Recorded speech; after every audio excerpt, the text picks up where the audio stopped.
The following is a special presentation of Tony Kurre Radio.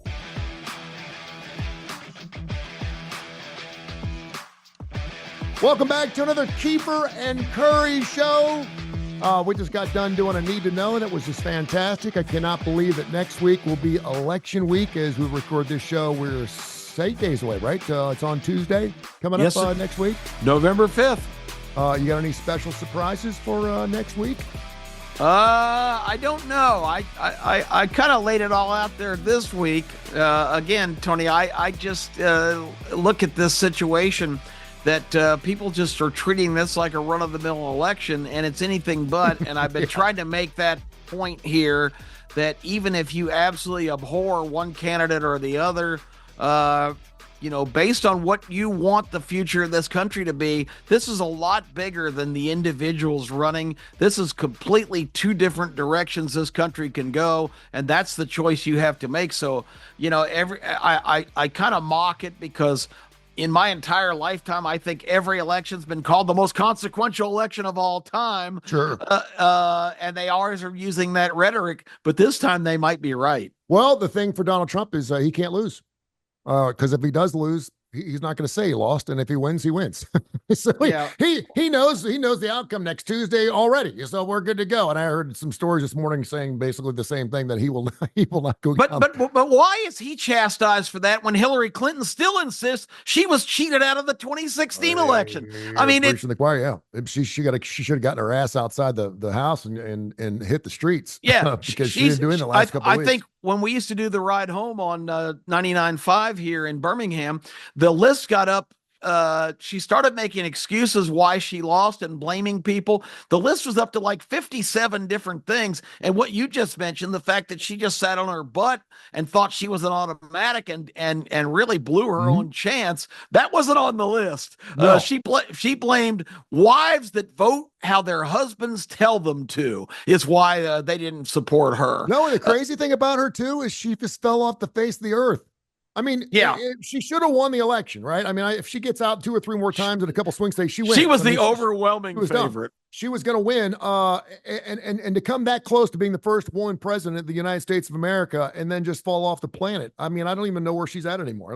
I see Bill. Well, she still pipes up, with her rhetoric and everything else. Trump was in Madison Square Garden last night with a 20,000 people deal and another 15 or 20,000 outside. That's pretty crazy. She called that a replay of the 1939 Nazi rally that was held at Madison Square Garden. It sure was. I don't see a swastika on Trump's sleeve. I don't see him having a Gestapo rounding people up. Also Madison Square Garden in 1992 was the place that Bill Clinton in the Democrat National Convention was named the candidate for president. But she didn't compare that to the Nazi rally of 1939. So it's just unbelievable how the rhetoric here and the fact that we're all supposed to be in this together as Americans. I want to embrace all my American brothers and sisters and just implore them, like I always do, think for yourself, but don't go hook, line, and sinker for a bunch of campaign rhetoric, because you're really robbing yourself and your future descendants of what this country was intended to be if you don't make a rational decision on what's best for you and best for your family. And I think in that situation, even if you don't like that one particular candidate, it's a pretty clear-cut choice right now. Do your research and go with your heart. And I will tell you this right now. My 20-year-old son is going to vote for the first time. And he keeps asking me who I'm going to vote for. And I said, back in the 70s and 80s, you'd never even talk about this stuff. That's why you have the partitions up the side. You don't even, you would never discuss who you're going to vote for. No. Now everyone's got to tell everyone, okay, who you vote. It's the first thing that comes out in a conversation. And I threw out the name Trump, and he looked at me, he's like, really? And then I threw out the name Kamala. He's like, really? Really? And I was like, which way are you leaning? He goes, I don't know. He goes, that's why I'm asking you, Dad. And I said, well, we've always been brought up conservative and Republican. I said, just go with your heart. And he goes, well, why should I even vote? And I said, first of all, because this may be one of the closest votes we ever have. And second of all, I said, there's a ton of other stuff on that vote. There's like 15 or 16,000. I think there were 34 things we voted on the last election. So there's a lot of things. If you don't want to vote for the president, it's fine. If you want to do the lesser of two evils, whatever. But there's like 30 other things that will directly have something to do with your life on an everyday basis on these things. And do your homework. You can get online right now and you can pull those things up, because most people, out of the 34 things, quite frankly, I didn't have a clue on 30 of them. Well, and the way they're worded, there's double negative, there's double positive. So vote bad. yes, vote yes if you feel like you want to say no, but you really mean yes. I'm like, what? So yeah, it's so ridiculous. I would tell Sano Tony that go back and watch the South Park episode about when PETA makes them replace cows as the South Park school mascot because it's disrespectful to cows, and the students nominate two candidates to take over as mascot: the giant douche against the turd sandwich. and the episode is hilarious because Stan, I know it well. One of the kids says, "I'm not going to vote for a giant douche or a turd sandwich," and everybody's going, "Well, you've got to vote. You must vote. It's everybody's responsibility to vote." And he's cast out as like an outcast and sent away because he refuses to vote. But you've got to you've got to appreciate this is the ultimate turd sandwich giant douche election. And there's no doubt. But it's deeper than the individuals. No doubt. Two things stick out to me. First of all, and this is why I wanted to do the show with you today, because this is not where I wanted to go, and it's great. 66% of Americans voted in the last election, which is by far the most we've ever had. Yeah, in a pandemic. And in a pandemic. And they're sitting there saying, we need 34% didn't vote. Hell, it used to be like 30 something, 40%. Yeah. And back then, quite frankly, you didn't have all this rhetoric. When we had less people voting, it seems like our country ran pretty well without people voting. But that being said, the other thing I think is crazy is there's already been 30 million people who've already voted. What the hell? We never had absentee votes. You could never vote before. And now all of a sudden you can just mail in it. It's like you buy one cassette, get 18 free or something. What are we doing? 30 million people have already voted? What? How's that possible? Tony, it worked pretty well for a couple of centuries that you voted on election day. Exactly. What a concept. And if you couldn't get out, you can't get out. I mean, that's why it's called election day. Yeah, it's not election season. Month, no. I mean, I get it. If you're handicapped, you're set up and you can't get out. I get it. I go for it. But for people who just want to go and vote early, I don't get it. I did a radio show in 2016 where I said, this is a horrible idea. All of these different things about voting where you have a couple months, all that does is open the door to a lot of inconsistencies and a lot of integrity issues and a lot of suspicion that the process is not fair. Yeah. And remember the last election too. Donald Trump pretty much had won the election until they started counting those mail-in. Oh yeah, they stopped counting. All the swing states stopped counting at the same time. I know. That's interesting. So I'm sorry. I don't like it. I like the idea of getting up on election day, going and standing in line, getting your vote in and having it counted. And we have a result by 11 o'clock that night. How could they do that back in the day with no computers and no counting machines? That's the amazing. I know you look at some other countries, man, and it takes weeks, even months to find out who has won. It's ridiculous. We can have less than 3% reporting and they're already picking a winner. Don't forget the quote from probably one of the worst dictators in the history of the world, Joseph Stalin. When he asked about an upcoming election in the 1940s, he said, well, you have to remember, it's not who casts the votes, it's who counts the votes. No doubt. Very, very good. News you can peruse. I was looking around. I wanted to talk about abortion, and we may get to that. Because there's a very interesting number that came out early last week that I just was like a real head scratcher for me, and I wanted to get you. And I love talking. If you don't get a chance to listen to Need to Know or follow Kip on Talk 99.5 or Jocks 94.5 or wherever the hell he is, the starting lineup. I do the show with him every Saturday. He's always got some really interesting stuff he talks on. And I love kind of poking your brain a little bit. So I'm going to throw a couple of news stories out. Feel free to go ahead and chime in. These are just kind of goofy stories. German police yesterday busted a pizzeria owner in Dusseldorf, Germany. When they found out that order number 40 had started getting ordered a lot. Hmm. So police went by through the old drive-through and ordered number 40, and 40 was a large meat lover's pizza served with a side of cocaine. Um, Oh, yeah, it was one of the best-selling pizzas we ever had, I bet. said the pizzeria owner. Here's the funny part. He was released from detention after just a few hours being in prison, and he reopened the business, starting selling pizzas number 40 with cocaine sides again. He was arrested about an hour later. They were like sitting there waiting for him. He's like, let's get that number 40 back up on the board, and got arrested for it. I Wow. used to have a friend of mine that used to sell weed outside the window of WEBN Cincinnati radio.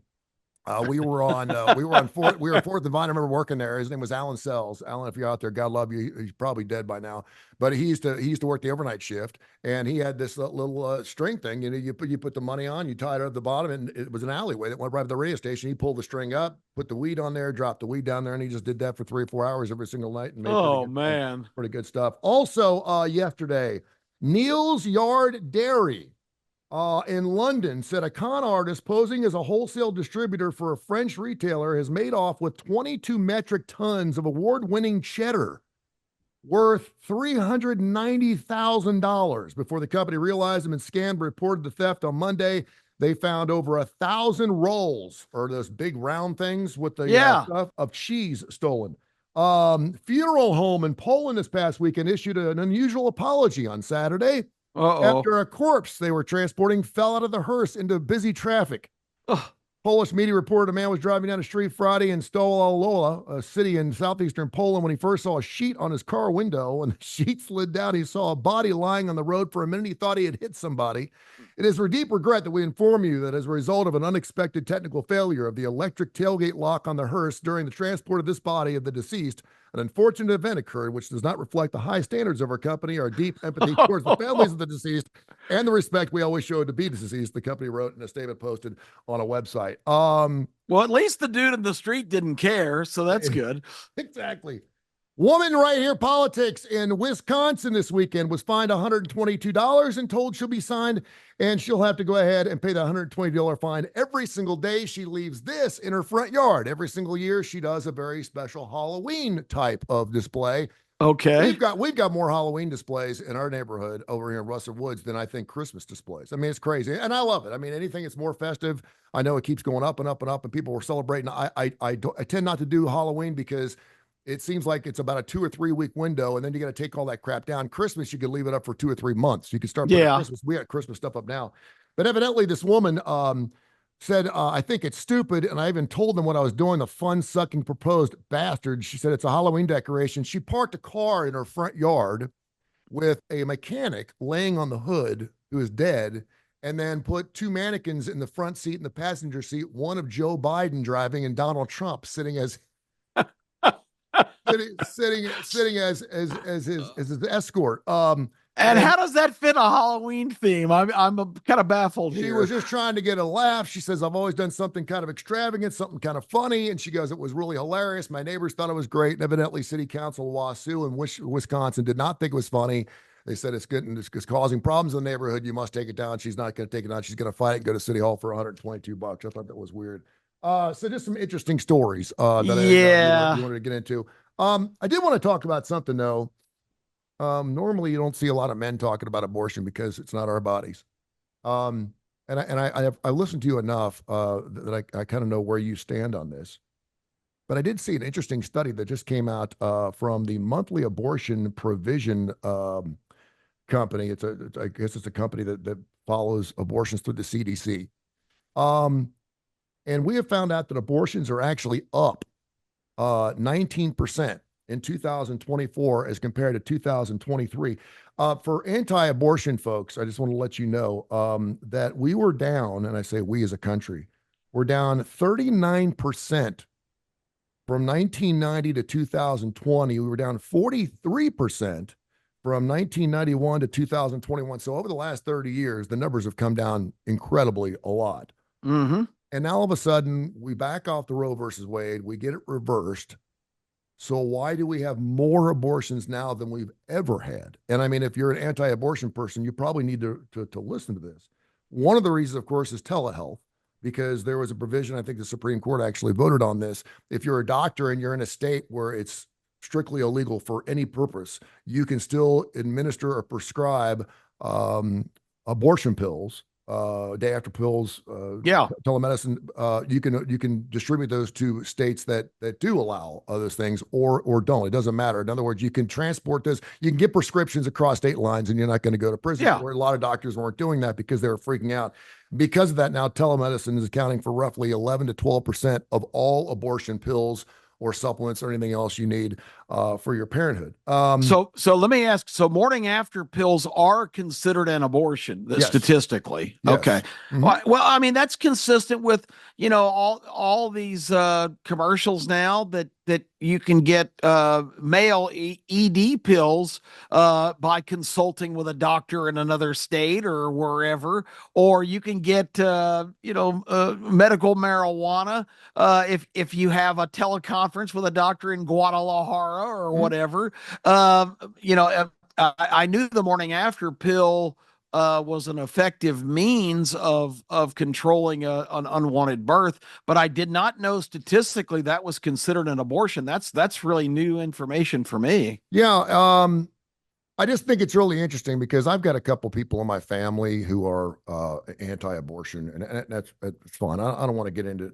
I'm not bringing this up for discussion of whether you're for two guys like against. You and me, it's a no-win discussion. It really is, and be quite frankly, we don't have a dog in the hunt. No, we don't, and unless it's our own philosophy. I do think as you get older, your mind changes. And I'll just say that. I think we get wiser, we're affected by life more. If you've never gotten someone pregnant by mistake, or she was running late, you've had no reason to have an abortion. So you're, of course, anti-abortion. But boy, I tell you what, if you've gotten someone banged up, you may look at it a little differently. That's all I'll say.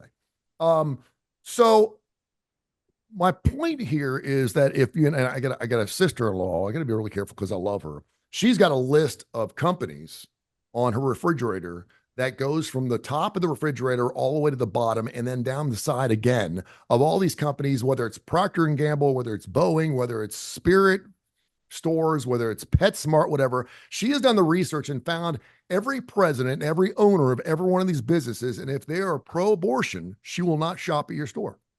I mean, that's how stringent she is. Well, that's no wonder the list is long, out of control. I mean, I'm just like, dude, I don't even want to have that discussion. I know where you stand. Just what do you think? Yeah. We're not going to have this discussion because you can't win that discussion even if you agree with her.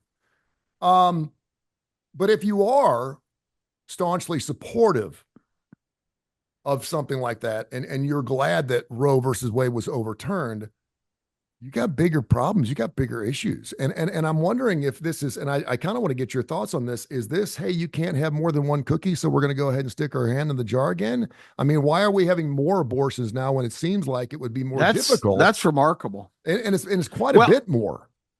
Well, it speaks volumes, Tony, to the argument, because people were appalled that you hear people all the time say, Roe versus Wade was overturned. That was not the case. The case was not somebody challenging the legality of Roe versus Wade, which was passed in the early 70s. It was highly controversial because the Supreme Court is supposed to make rulings on existing law and constitutional law.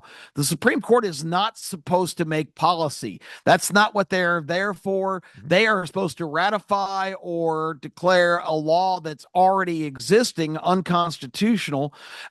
But the case was involving a situation in Mississippi where the state was prohibiting based on state law, a woman from going forward with an abortion, and her attorneys cited Roe versus Wade as justification, being the law of the land. That was the legal challenge.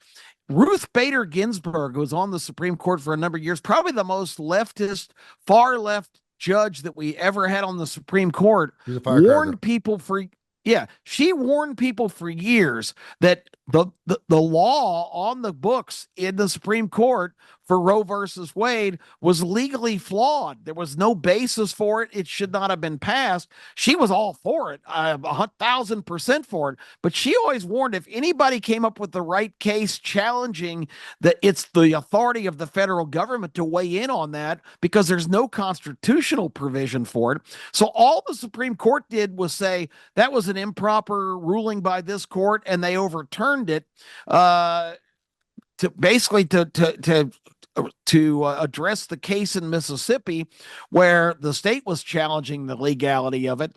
Bottom line is that didn't prohibit abortion. That just sent it back to each individual state to decide in their legislators or through referendums to make that determination. And a lot of states, even ones that are considered red states like Ohio and Kansas, who have consistently voted Republican, this is another one of those issues. This is not necessarily a party thing. Ohio and Kansas have both certified abortions in their states, where you would think they would be places, having voted for the Bushes and Trump and Republican candidates over the years.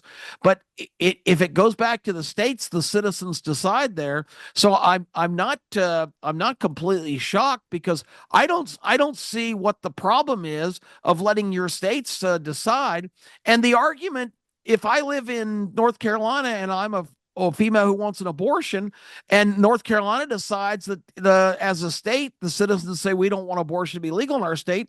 I mean, is traveling to Virginia, the neighboring, that doesn't mean you can't go right next door. Well, it's just asking too much of them to have to. If it's not legal in your state and you can go to the adjoining states, I think there's, I've been in the gambling business. If you want to get an abortion, you can get an abortion.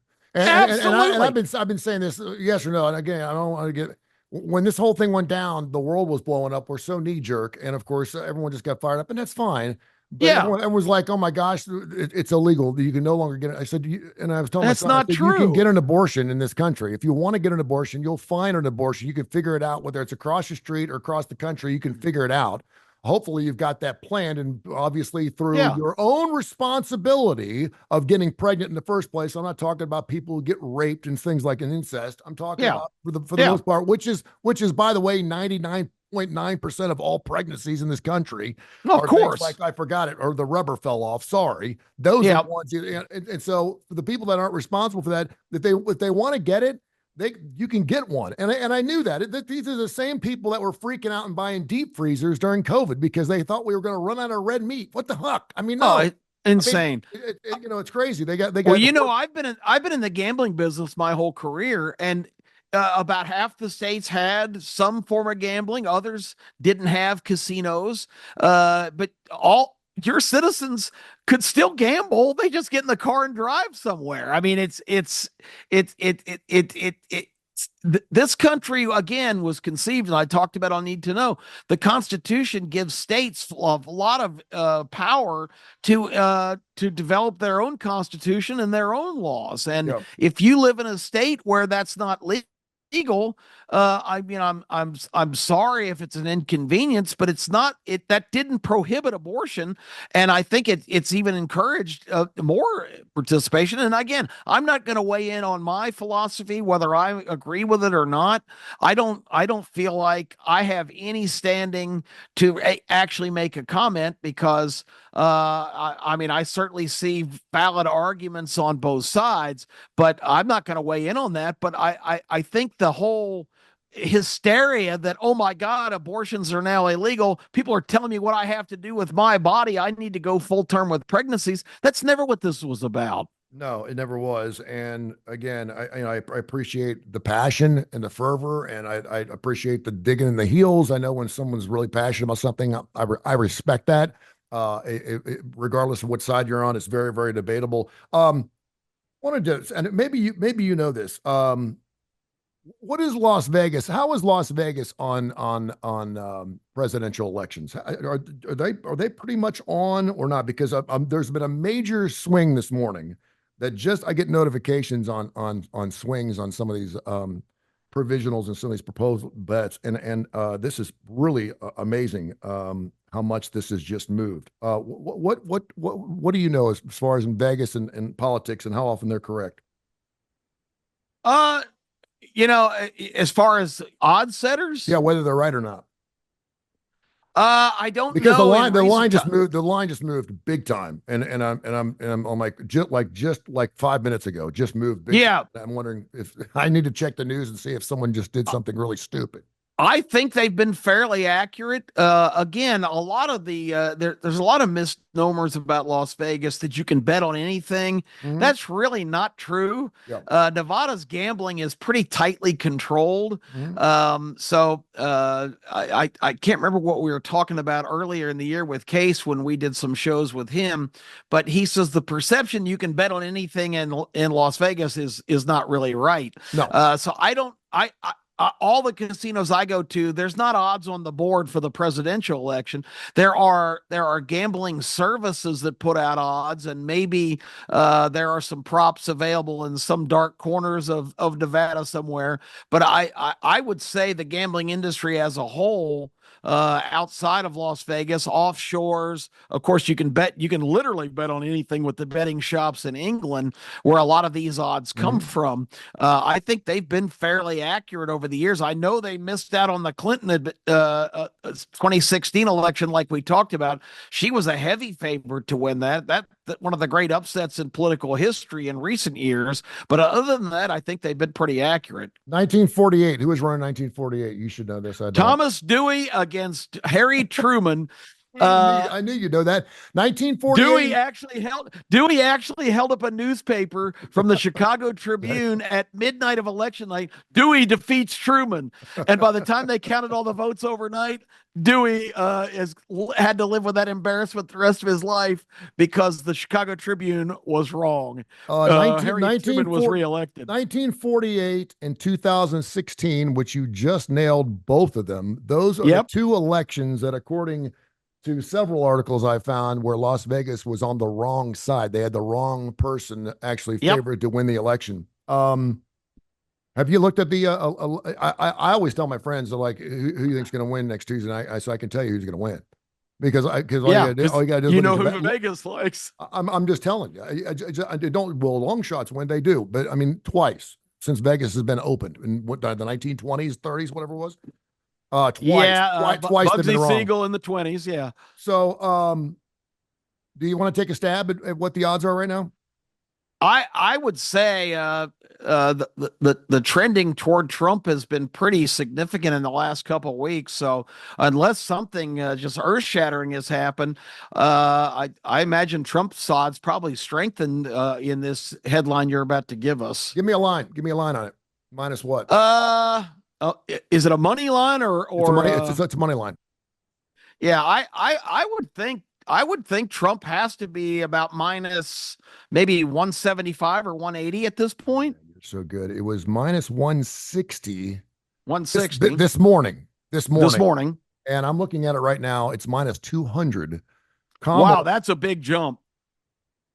Huge jump. I mean, this is like buying 5 or 6 points in a college football game. I mean, this is Kamala this morning was plus $1.40. She's now plus $1.60. Of course, obviously, you're not going to get the same money on both sides when you're doing plus and minuses. Because that's why hotels are 90 stories in Vegas, because they get money no matter what you bet. Right now, Donald Trump is 2-1 to win the election next Tuesday. That's amazing. That is a huge spread for a presidential election. That is huge. I can go back. It wasn't that 2020. It wasn't that in 2016. And I would say that Clinton was certainly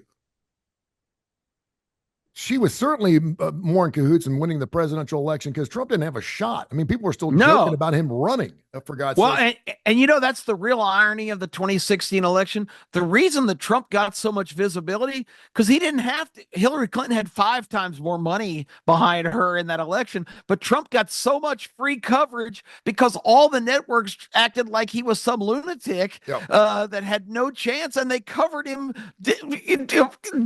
From sun up to sundown. We love underdogs. Months. Yeah, we love underdogs. That's amazing to me. That just tells me right now that if Donald Trump doesn't win next Tuesday, that's just amazing. I mean, that it's 2-1. I mean, that's I normally wouldn't even bet on something 2-1 because I don't want to lose that juice. And you see a lot of baseball games or hockey games where it's minus 200 or Yeah. more. Usually just kind of stay away from those things because, on a bad night, they can lose and you're losing double your money. But that's probably one of the biggest, considering this is supposed to be a super, super, super, super, super tight election. The tightest we've ever had. I mean, I was thinking 140 plus 120, something like that. To see it go from minus 160 to 200 is crazy. Let me ask you one final question. I love talking politics with you because I always feel smarter after we talk politics, and I knew you'd like Dewey in 1948. And I love that about you. This is the Keefer and Kurre Show. You can hear the show at least 5 days a week right here on the Tony Kurre Radio Podcast. By the way, our podcasts are going through the roof. We've got this Inferno show that's going great. The starting lineup show is fantastic. You can check out all the things. What's your website where all your stuff you're doing is? What's the KQ shows, plural.com. KQ shows, yeah. All of our all of the things I do in collaboration with Terry Quillian on radio, all my shows on TKR. Any shows I do a lot of programs for Salem Broadcasting, which is a big podcast provider. So everything there, and some of our Hall of Fame shows that Terry and I have done are also on that page, awesome. KQshows.com. And then if you're still thinking about it, you still have the pen in your hand, write down K4wins.com, K4wins.com. Yes.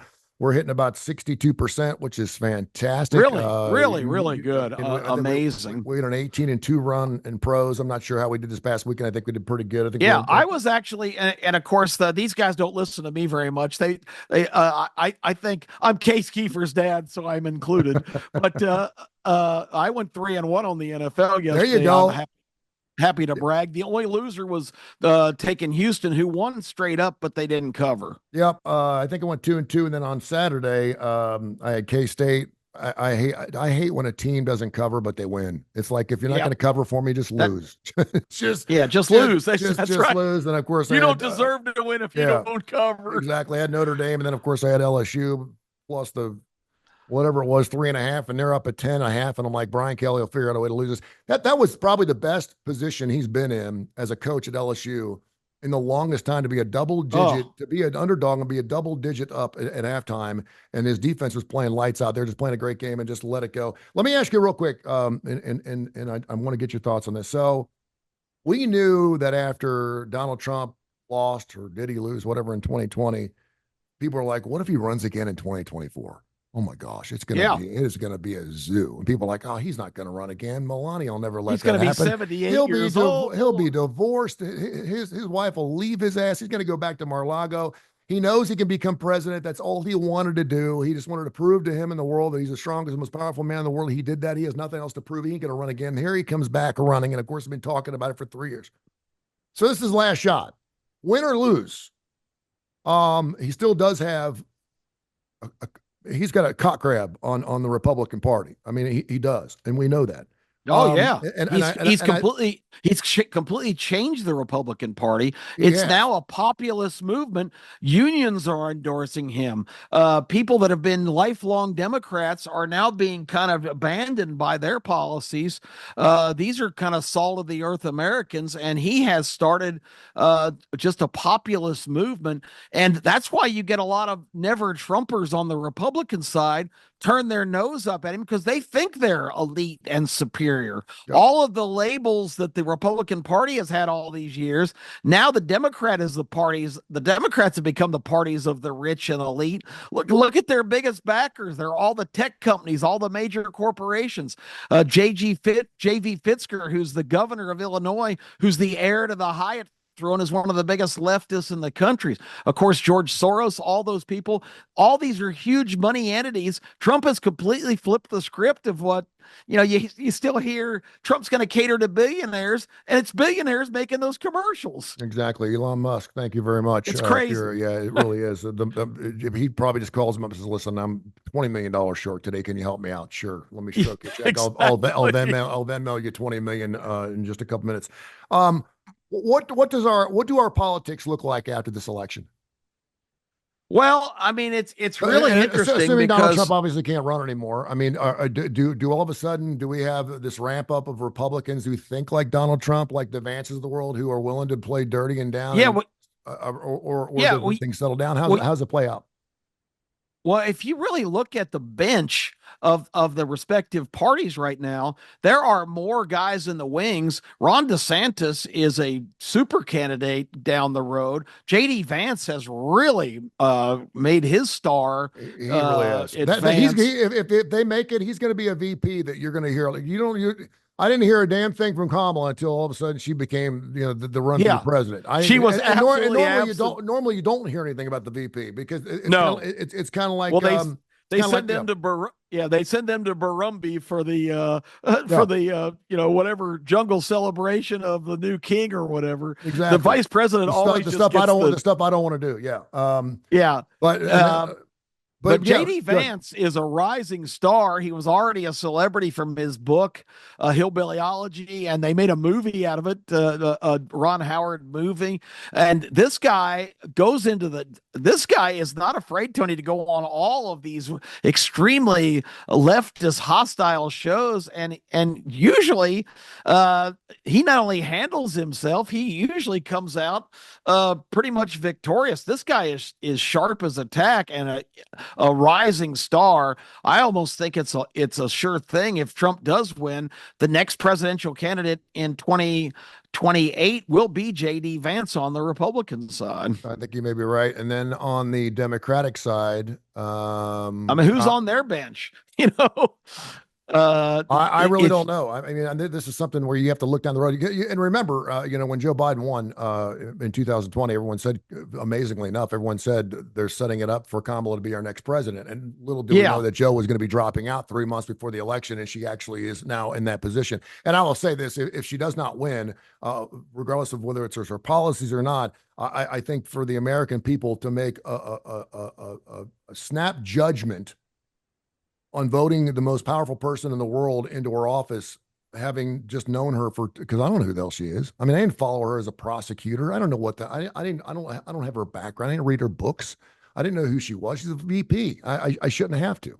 And all of a sudden she's running for the most powerful position in the world. I think a lot of people just don't know who she is. And if you want to do your homework, maybe it'll change your mind. If you were going to vote for her, go check out what she's done in the past. There's no complaint from anything, but if you're concerned about foreign policy, she knows. I mean, she has complete zero experience dealing with anybody around the world. I love the soundbite that when she was giving Benjamin Netanyahu, the prime minister of Israel, advice on how to react to the October 7th attacks last year by Hamas, she says, "Well, I've looked at the maps." Which whatever the hell that means. And I'm telling you, I'm urging you not to go on the offensive in Rafah, which is a hotbed for the Hamas terrorist organization. I don't see how you can successfully execute a military operation in Rafah. This she doesn't have a clue. She's never been out of the United States. She's never dealt with a foreign dignitary. I mean, putting this person in charge is just going to be more of the same, where people that we didn't vote for, that we don't even know who they are making the calls because she doesn't have any qualifications whatsoever. We've had females in very powerful positions. I can go back to Margaret Thatcher and certainly the Queen, and we can go, abroad. We've never had a woman president. Will we have a woman president in your lifetime, assuming you live another 40 years? That's what I'm going for. Will we, first of all? And second of all, is the world ready for the United States to have a woman president? I'm not going to do James Brown. It's a man's world. Okay. But I will say this. I always think to myself, what does the rest of the world want for the United States? And that is, they don't want Donald Trump to be president. Maybe Putin, maybe some of them do, but they know that Donald Trump's going to be a pain in the ass. Well, that's right. That's right. And sometimes we need to be a pain in the ass. And that's why Iran has publicly made it known they want to assassinate him so he doesn't get the job, because he's gonna just completely neuter them again. By the time he left office the first time, they were broke because he put so many sanctions on them. He told people around the world, if you buy one drop of oil from Iran, United States is not going to do business with you. And they all folded like accordions because so much of the world depends on United States money. And Trump is not afraid to stand up in front of NATO and say, look, you don't start paying for your own protection, we ain't going to do it no more. And they know he's serious. And some people say he's unstable for doing that, but a lot of people applaud it and say, it's time for the United States to stop being the nanny of the whole world. People need to step up and handle their own responsibility. And I actually applaud that, because I'm tired of being the provider. We've pumped billions and billions of dollars into Ukraine. That's a war that's never going to be ended. There's no resolution to that war. Now the North Koreans are involved. So they're sending troops to help the Russians. So, but at the same time, we get a hurricane that just due to a complete fluke wipes out Western North Carolina. Although the hurricane hit in the panhandle of Florida, and FEMA's out of money. FEMA has said, FEMA said we don't have any money. We've given Ukraine over $100 billion. For God's sake, let's take care of our people. I'm sorry if that makes me an ugly American to say Americans first, and I didn't say America first. I said Americans first. My brothers and sisters, the citizens of this country, it's their money that's being spent like drunken sailors. And it's when something happens in this country and we say we don't have money for that without Congress printing up some more money by passing a bill, that's absolutely unacceptable. God bless you, brother. This is Keefer and Kurre.